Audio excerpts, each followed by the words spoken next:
edukasi tanpa pertanggungjawaban itu racun intelektual. Contoh misalnya ketemu marketing nih, IB ya, yang penting deposit besar, deposit cepat, udah nggak peduli apakah orang ini berhutang atau enggak. Betul. WPA sendiri memang untuk saat ini ya masih banyak yang terafiliasi dengan broker.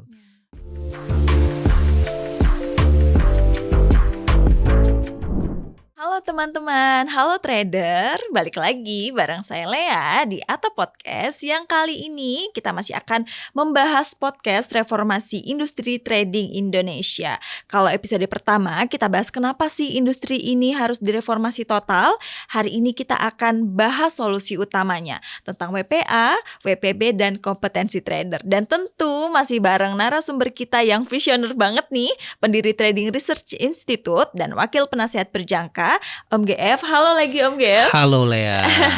Sehat Om hari ini? Sehat, alhamdulillah sehat. Oke, kan kemarin kita sudah bahas tentang industri ini harus direformasi total nih. Kemudian kali ini di podcast hari ini kita akan membahas kupas tuntas tentang WPA, WPB, dan kompetensi dasar. Sudah siap nih Om GF? Oke, sangat siap nih Lea.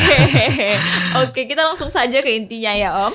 Jadi banyak yang belum tahu apa sih sebenarnya WPA dan WPB itu dan kenapa dua profesi ini penting banget dalam reformasi industri trading. Oke Lea, jadi mengulas sedikit ya. Kalau episode sebelumnya kita berbicara tentang sistem yang rusak ya. Nah kemudian kali ini di episode kedua ini kita akan membahas bagaimana cara memperbaikinya. Oke, menarik. Dan menurut saya nanti jawabannya ada di WPA, WPB, dan trader kompeten. Oke. Nah tetapi mungkin ini pertanyaan Lea tadi terkait WPA, WPB, dan trader kompeten ya. Banyak orang yang belum paham nih ya kan. WPA ini apa sih ya? Jadi WPA itu secara singkatnya adalah sesuai dengan peraturan Bapepti nomor 6 tahun 2020 bahwa terkait tentang nasihat trading, itu nasihat itu baik berupa informasi, kemudian rekomendasi, ya edukasi lah ya. Nah, terkait tentang trading ini memang secara aturan ya itu hanya boleh dilakukan oleh orang-orang yang punya lisensi WPA, wakil penasihat berjangka. Nah, jadi saya ini kan WPA ya, Lea ya. Jadi ya sebenarnya saya adalah salah satunya ya yang boleh memberikan edukasi ataupun nasihat terkait trading ya Lea.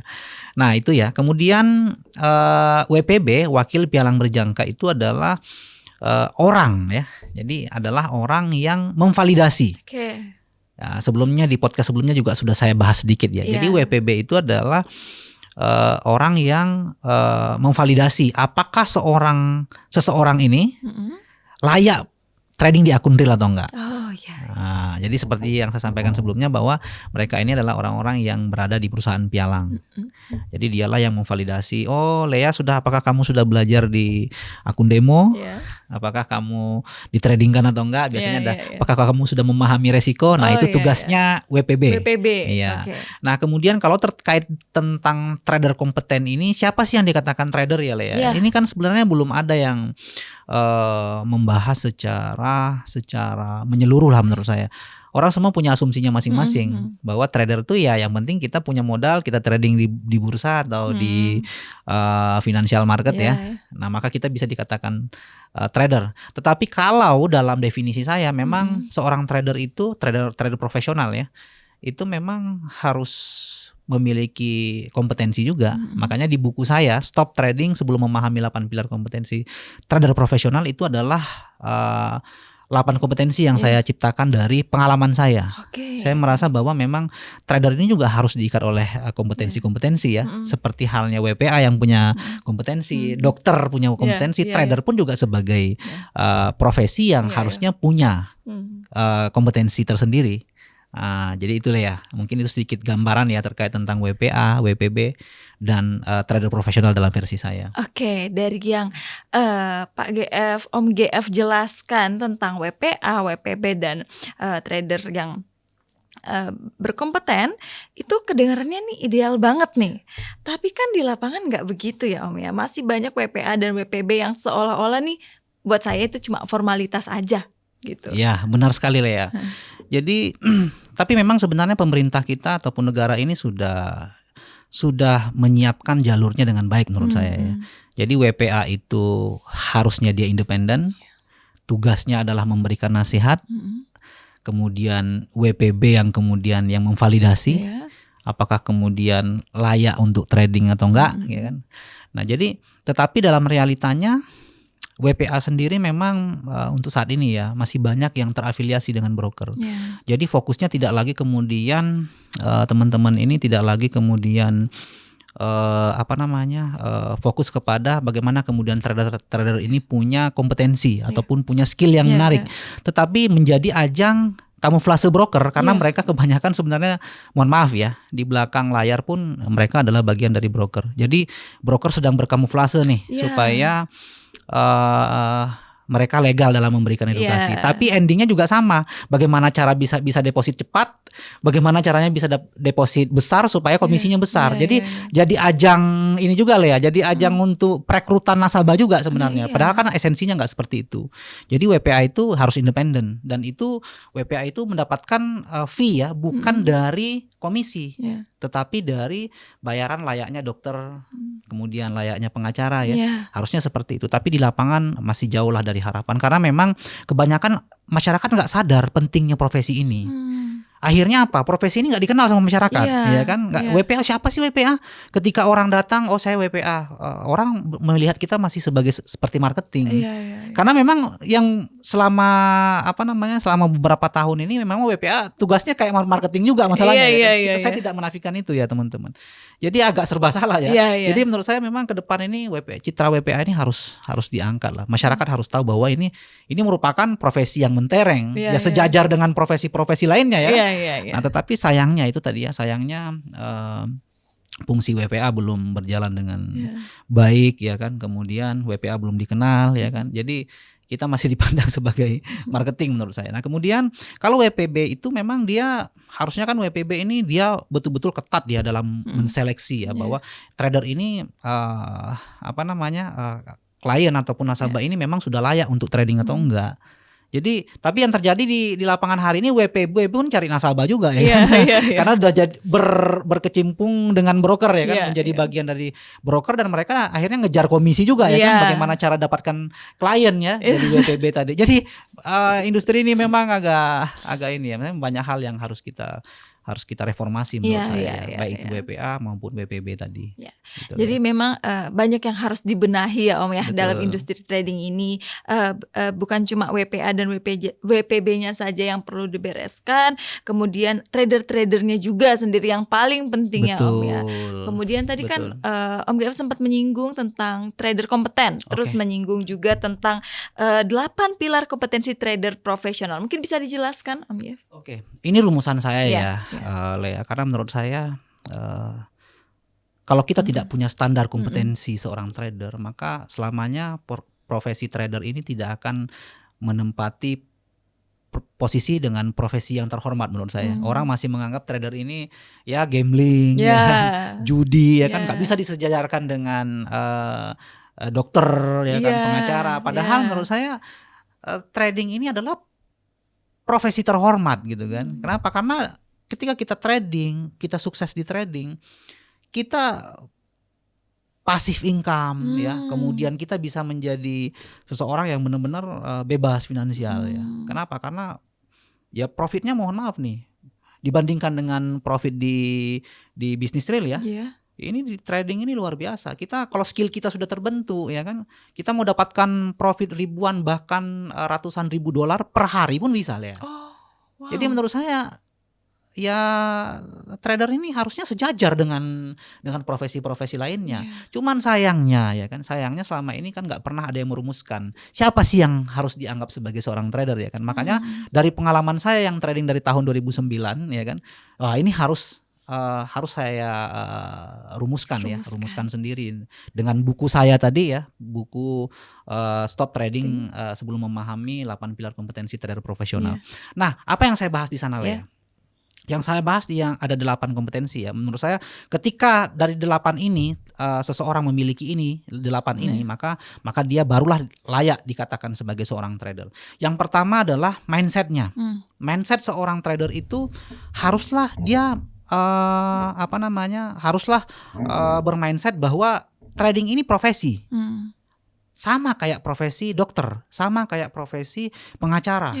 Kita harus menjadikannya sebagai profesi yang benar-benar menghantarkan kita ya untuk sukses dalam jangka panjang gitu kan. Bukan hanya hari ini profit besar, besok nggak tahu lagi nasibnya gimana ya kan. Kayak permainan lah ya. Dan karena sampai hari ini banyak orang yang menganggap bahwa trading ini sekedar main-main gitu kan, karena itu yang dipertontonkan, live trade ya, loss MC biasa ya kan.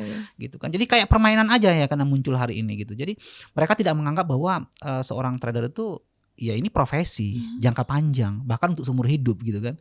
Nah jadi itu maksudnya, jadi mindset yang seperti apa yang harus ditanamkan di dalam jiwa seorang trader. Mindsetnya adalah bahwa ini profesi untuk jangka panjang, untuk kemaslahatan hidup gitu loh.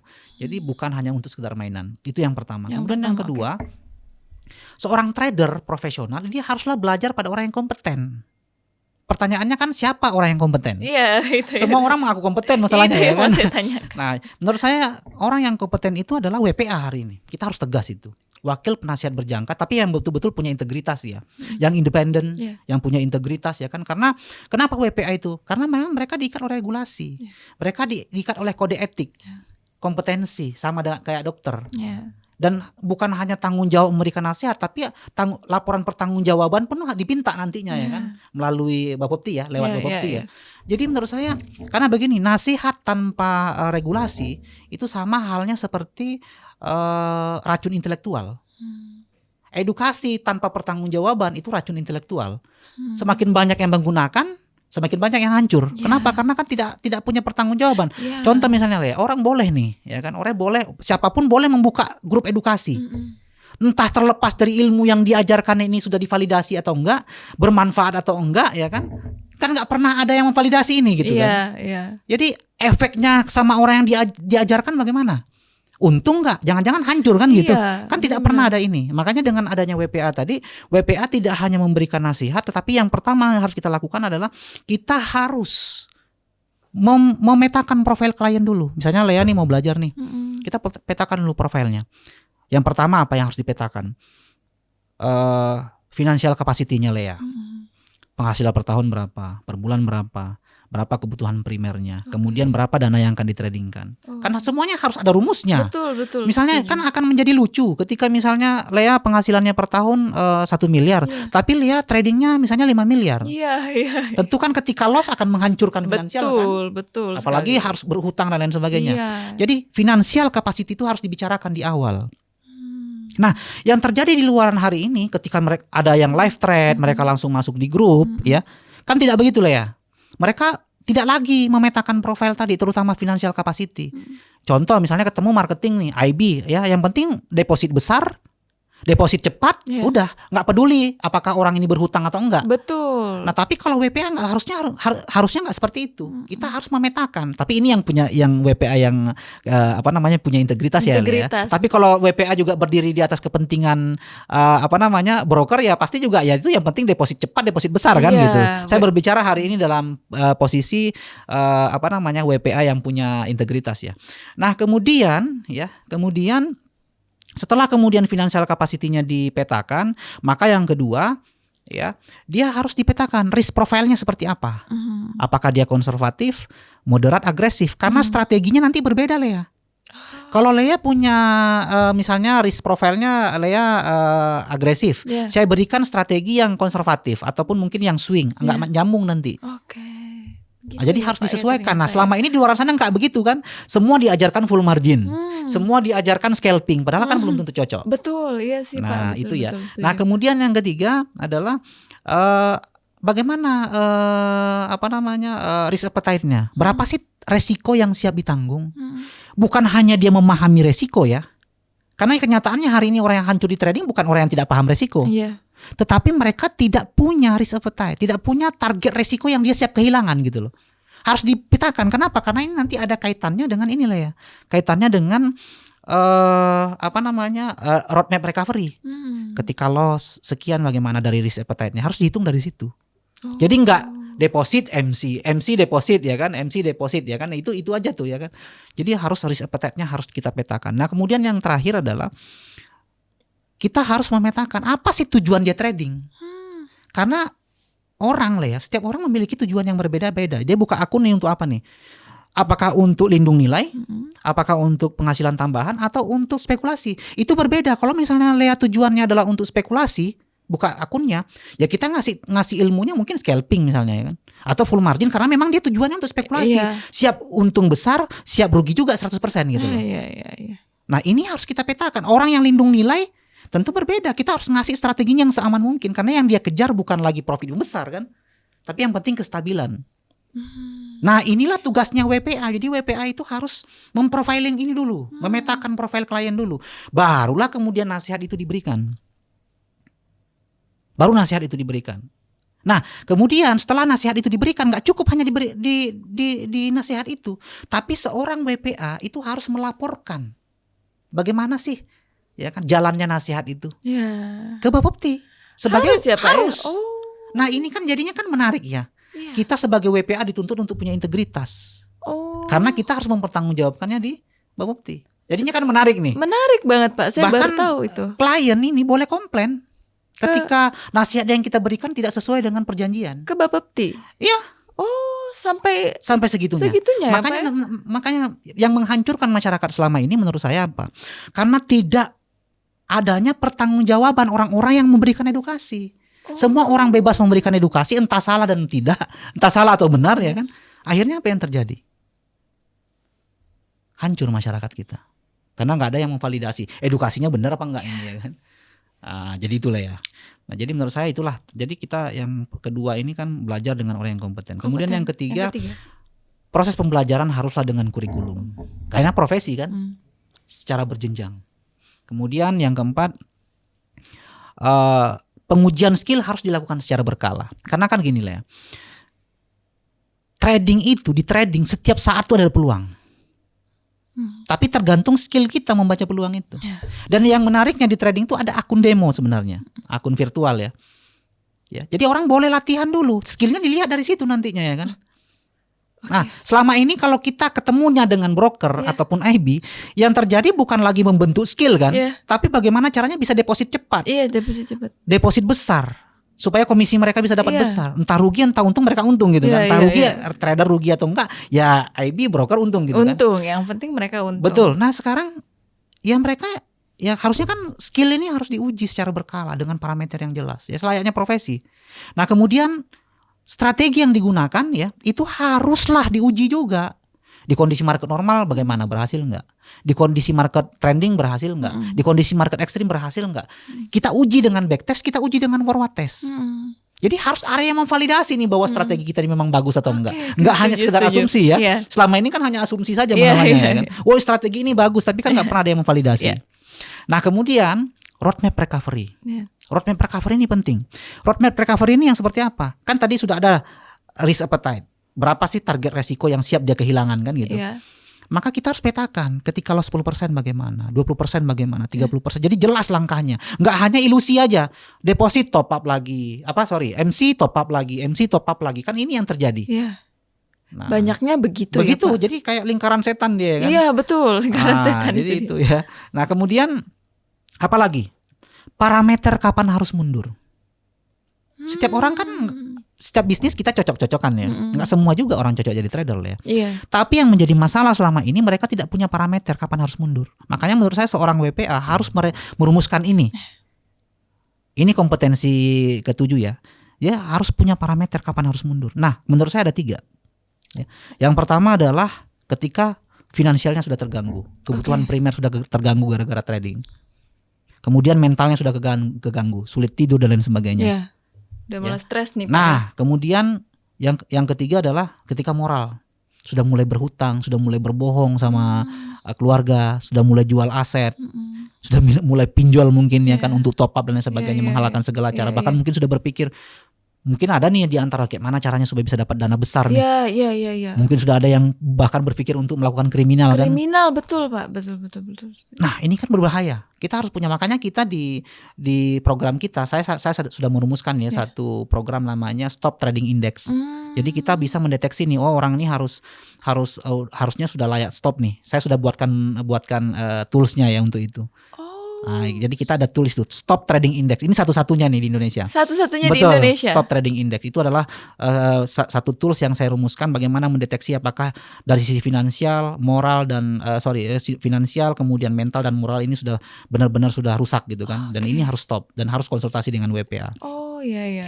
Nah, kemudian yang terakhir Lea, yang ke-8, barulah kita bicara apa sih profit konsisten itu. Baru kita bicara profit. Profit. Terakhir baru kita bicara profit ya kan. Kalau selama ini kan profit dulu yang kita bicarakan. Kalau ini baru kita bicara profit. Mohon maaf kalau di broker kan ya iming-iming ya, Pak ya. Ilusi profit, ya ilusi. kan. Cepat kaya dan Cepat sebagainya. kaya. Jadi baru kita bicara profit. Mungkin itu ya. Penjelasan terkait 8 kompetensi tadi. 8 pilar kompetensi trader profesional memang itu Bapak sangat merumuskan ya, memikirkan dan memetakan dari segala sisi dari A sampai Z. Yang menurut saya 8 ini memang sangat-sangat wajib untuk disadari dan diketahui oleh para traders. Kemudian saya ingin nanya nih Pak, berarti WPA, WPB dan trader kompeten itu ketiganya saling berhubungan erat ya? Tentu, sangat-sangat erat.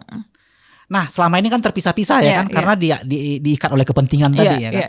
Sebenarnya kalau sudah berjalan ini, ketiga hal ini sudah sinkron, ini menarik sekali. Yang pertama, WPA akan memberikan nasihat, memberikan edukasi yang terukur, terstruktur. WPB lah yang kemudian yang memvalidasi. Dari nasihat yang diberikan oleh WPA tadi, WPB cross check lagi nih sama tradernya. Oh, udah layak belum? Kan gitu. Udah masuk belum 8 kompetensi tadi? Kan itu kalau kita sepakati 8 kompetensi trader tadi ya. Jadi WPB tinggal ngecek itu aja. Bukan hanya ngecek apakah dia siap resiko enggak. Menurut saya harus lebih dalam lagi. Selama ini kan ya ngecek resiko, apakah dia memahami resiko, apakah dia sudah melakukan akun demo, kan begitu. Tapi kalau ini 8 kompetensi ini kita sepakati, dia tinggal ngecek itu, apakah mindsetnya sudah mindset profesi, ya kan? Apakah dia sudah belajar dengan WPA, kan gitu. Kemudian yang ketiga, apakah dia belajar dengan kurikulum terstruktur, apakah sudah pengujian skill secara berkala, apakah kemudian strategi yang digunakan tadi sudah diuji, apakah kemudian dia sudah punya roadmap recovery, apakah dia sudah paham, sudah punya parameter kapan harus mundur sebelum hancur, dan apakah dia sudah memahami apa itu profit konsisten. WPB mengecek itu, jadi nggak hanya sekedar memahami resiko ya. Nah, itu menurut saya ketika ini sudah berjalan Lea, kemudian trader kompeten pun dia bisa mendeteksi dirinya sendiri. Oh ya, saya sudah 8 kompetensinya sudah ada semua dalam diri saya ya kan. Barulah dia trading di akun real. Kemudian baru balik lagi ke WPA. WPA lah kemudian yang mendampingi mereka. Karena WPA kan harus melaporkan nih. Benar nggak? Betul. WPA kan harus melaporkan ke Bapepti. Jadi setelah deposit, setelah trading di akun real lagi, kembali lagi WPA lagi menjadi menjadi pendampingnya dia, pendampingnya trader tadi. Nah, ketika ini sinkron Lea, coba bayangkan apa yang terjadi di industri trading Indonesia hari ini. Iya sih Pak, saya bisa membayangkan. Bisa bayangkan kan? Artinya begitu sehatnya industri ini. Sehat. Masyarakat kita terlindungi. Sudah kebayang ya? Sudah sangat kebayang. Ini dunia trading ini pasti akan sangat berubah nih persepsi masyarakat ya. Akan berubah. Dan nanti yang menarik lah ya, akhirnya kita akan tahu akar persoalan.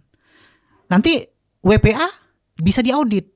Ketika misalnya ternyata loss nih tradernya, nanti kita bisa lihat nih, kita bisa inventarisir masalahnya. Apakah kemudian karena nasihat yang diberikan tidak sesuai? Jadi WPA bisa diaudit juga nih kan, sesuai nggak ya kan? Kemudian yang kedua, apakah WPB memverifikasinya yang nggak benar? Atau yang ketiga, tradernya yang keliru. Jadi paham ya maksud saya ya, arah pemikiran saya ini. Jadi WPA diaudit, WPB diaudit, dan trader pun diaudit juga. Oh, lu loss kok karena lu kesalahan sendiri kok. Jadi menurut saya ini jadi memang sangat terpetakan semuanya. Sangat terpetakan lah ya. Sangat-sangat terpetakan. Kalau jadi semuanya berintegritas. Betul. Kalau semuanya punya integritas.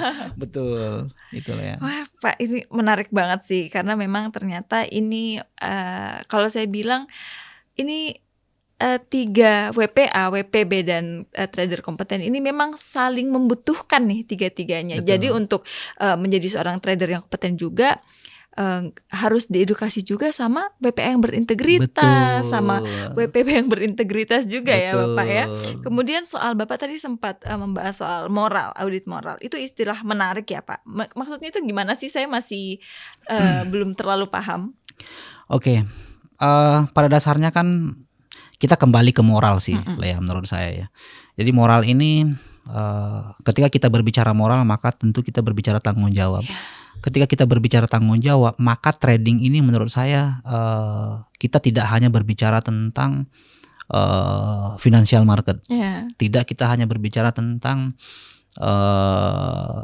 bisnis, tapi ini menyangkut hajat hidup orang banyak. Betul. Tanpa moral, WPA yang tidak punya moral, WPB yang tidak bermoral ya, bahkan trader pun, maka tentu ini akan menjadi menimbulkan persepsi, terus-menerus menimbulkan persepsi yang negatif terkait industri trading ini. Maka siapapun hari ini menurut saya, entah itu regulator, entah itu WPA, WPB, broker, ya, kemudian kita semua ya haruslah menjalankan bisnis ini ya, terlepas dari apapun kepentingan kita, tentu dengan moral, agar kemudian imbas akhirnya adalah efek yang muncul adalah sehatnya industri ini. Ketika sehat industri ini, maka apa yang terjadi?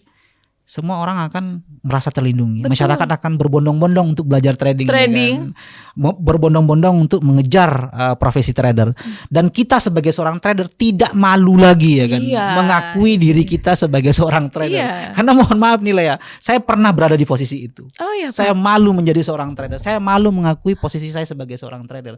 Kenapa? Karena image-nya industri ini sangat negatif. Meskipun sebenarnya banyak peminatnya, tetapi ternyata di balik banyaknya orang yang trading ini tersimpan apa? Tersimpan stigma negatif dan menghancurkan banyak orang. Karena itu tadi sih Pak, menurut saya karena banyaknya orang yang tidak bertanggung jawab ya. Betul. Banyaknya orang yang tidak berintegritas untuk mengambil keuntungan dari industri ini. Padahal industri ini kalau memang semuanya dilakukan dengan cara yang baik dan benar, maksudnya dengan orang-orang yang punya integritas, ya industri ini sangat luar biasa menurut saya ya Pak ya. Mungkin Bapak punya nih pesan untuk teman-teman di luar sana, WPA dan WPB, mungkin Bapak punya pesan. Oke, pesan saya buat teman-teman hari ini, teman-teman WPA, kita adalah merupakan garda terdepan ya industri ini yang diamanatkan oleh negara. Tugas kita bukan hanya bagaimana mengedukasi, tetapi kita punya tanggung jawab besar ya, membawa industri ini semakin baik. Karena apa? Karena kita adalah garda terdepan.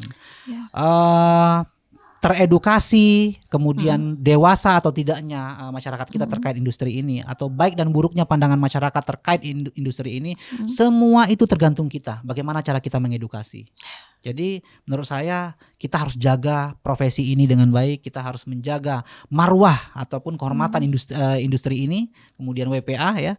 Nah kemudian untuk WPB, saya rasa teman-teman WPB juga harus berdiri di atas kepentingan masyarakat ya, tidak hanya berdiri di atas kepentingan broker. Jadi validasinya harus benar-benar kuat, koreksinya terhadap layak atau tidaknya orang untuk trading itu harus benar-benar jelas, kuat ya.